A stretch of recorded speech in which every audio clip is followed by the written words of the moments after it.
कल्पना कीजिए, एक सुबह आपका फोन बजता है, बैंक की ओर से एक बैलेंस अलर्ट।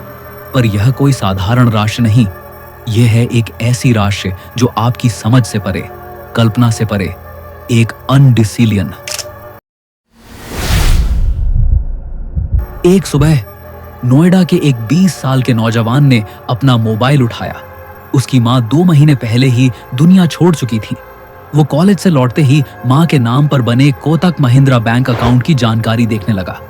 पर उस दिन जो उसने देखा वो सिर्फ एक बैंक बैलेंस नहीं था, वो था भारत के इतिहास की सबसे रहस्यमयी बैंक राशि। एक ऐसी राशि जिसे देखकर दुनिया हिल गई। मोबाइल स्क्रीन पर चमकता था 100 करोड़ से भी ज्यादा। इसे अंग्रेजी में अनडिसिलियन कहा जाता है। ये इतनी बड़ी रकम है कि आप इससे 1 करोड़ अंबानीज को खरीद सकते हैं, 1.8 करोड़ अदानीज को भी, और तब भी कुछ पैसा बच जाएगा। पर सवाल ये था, क्या ये सच था या एक डिजिटल माया? इस खबर ने मीडिया में आग लगा दी। सैकड़ों वेबसाइट्स और न्यूज चैनल्स ने इसे ब्रेकिंग न्यूज बना दिया। A Noida man gets Rs 100 quintillion in dead mother's Kotak account। India times की एक रिपोर्ट के अनुसार उस युवक को अपनी मां के खाते में 1,01,53,600 रुपये से ज्यादा दिखे, जिसे देखकर वो खुद भी चौंक गया। कुछ चैनल्स ने इसे सबसे बड़ा बैंक गड़बड़, बैंक ग्लिच कहा। कुछ लोगों ने सोशल मीडिया पर मीम्स बनाने शुरू कर दिए। पर असली सवाल था, ये हुआ कैसे? जब मामला वायरल होने लगा तो कोटक महिंद्रा बैंक को बयान जारी करना पड़ा। उनका कहना था, ऐसी कोई ग्लिच नहीं हुई है, ये सारे दावे गलत और गलतफहमी पर आधारित हैं। ग्राहक अपनी account details UPI third party apps की बजाय बैंक की ऑफिशियल ऐप या नेट बैंकिंग से चेक करें। यानी बैंक ने साफ इनकार कर दिया कि उनके सिस्टम में कोई गड़बड़ी हुई है। यह पहली बार नहीं था जब कोटक को आईटी सिस्टम को लेकर घेरा गया हो। आरबीआई, भारतीय रिजर्व बैंक ने अप्रैल 2024 में कोटक पर नई डिजिटल सेवाओं पर रोक लगा दी थी। नए ग्राहक जोड़ने पर रोक, नया क्रेडिट कार्ड जारी करने पर रोक। क्यों? क्योंकि बैंक का आईटी इंफ्रास्ट्रक्चर कमजोर पाया गया। एक रिपोर्ट के अनुसार कोटक महिंद्रा बैंक में लगातार मोबाइल बैंकिंग गड़बड़ियां रिपोर्ट हुई।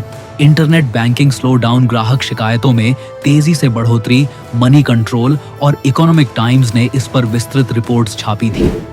अगर वो राशि सच होती तो क्या होता? भारत का कुल बजट 50 लाख करोड़, यह उससे 2 लाख गुना ज्यादा। पूरी दुनिया की जीडीपी लगभग 100 ट्रिलियन डॉलर, इस राशि से 1000 गुना कम। इतनी रकम से 100 चांद मिशन, 50,000 ISRO और लाखों स्कूल, हॉस्पिटल्स बनाए जा सकते हैं। पर इतना पैसा असंभव कैसे दिखा? अब सवाल ये उठता है, क्या युवक को सच में इतनी राशि दिखी, या ये कोई ऐप विजुअल ग्लिच था, या फिर कुछ और?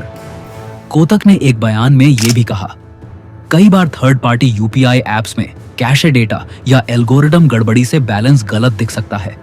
यानी वो जो राशि थी शायद सिर्फ एक डिजिटल छलावा, पर इंटरनेट पर उस स्क्रीनशॉट ने लोगों को झकझोर कर रख दिया। इस घटना ने एक बहुत बड़ा सवाल उठाया, क्या हम डिजिटल बैलेंस पर आंख बंद करके भरोसा कर सकते हैं? यह एक चेतावनी है कि हम जिस दुनिया में जी रहे हैं उसमें 1 और 0 के खेल में कभी भी कुछ भी दिख सकता है। आज बैंक बैलेंस एक नंबर नहीं, एक एल्गोरिदम है, और एल्गोरिदम कभी कभी गड़बड़ कर जाते हैं। एक युवा लड़का, एक मृत मां का खाता और उसमें छिपा एक असंभव धन का रहस्य।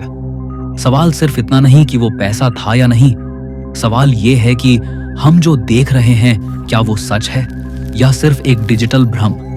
इस कहानी ने हमें एक सीख दी, तकनीक के पीछे एक अंधेरा भी होता है, और उस अंधेरे में कभी कभी करोड़ों नहीं, क्विंटिलियन भी दिखते हैं। हर नंबर पर विश्वास मत कीजिए, कभी कभी वो आपको धोखा दे सकता है।